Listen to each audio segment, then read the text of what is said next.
নমস্কার বন্ধুরা, সবাই কেমন আছেন? আজ আমি রান্না করব তেলাপিয়া মাছের ঝাল। মাছটাকে আমি ধুয়ে নিয়েছি ভালো করে। এবার নুন হলুদ ভালো করে মাখিয়ে নেব। মাছে দেওয়ার জন্য একটা পেঁয়াজ কেটে নিয়েছি, একটা টমেটো কেটে নিয়েছি, আর মশলার জন্য আমি সর্ষে বাটা দেব।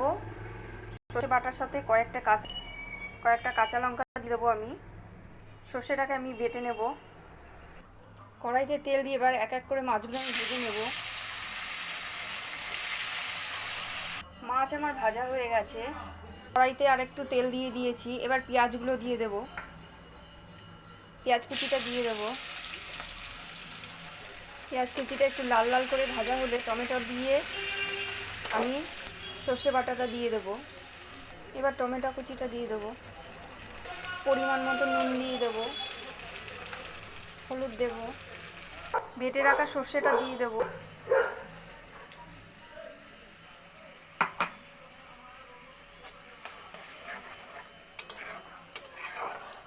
ঝোলটা ফুটে উঠলে মাছগুলো দিয়ে দেব।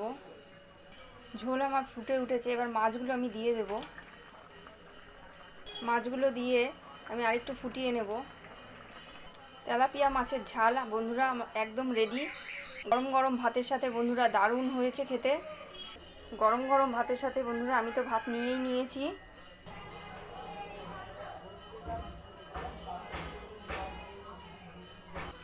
দারুণ হয়েছে বন্ধুরা, আপনারাও এইভাবে বানিয়ে দেখুন, ভালো লাগবে। আমার ভিডিওটি ভালো লাগলে লাইক, শেয়ার, কমেন্ট, সাবস্ক্রাইব করে দেবেন।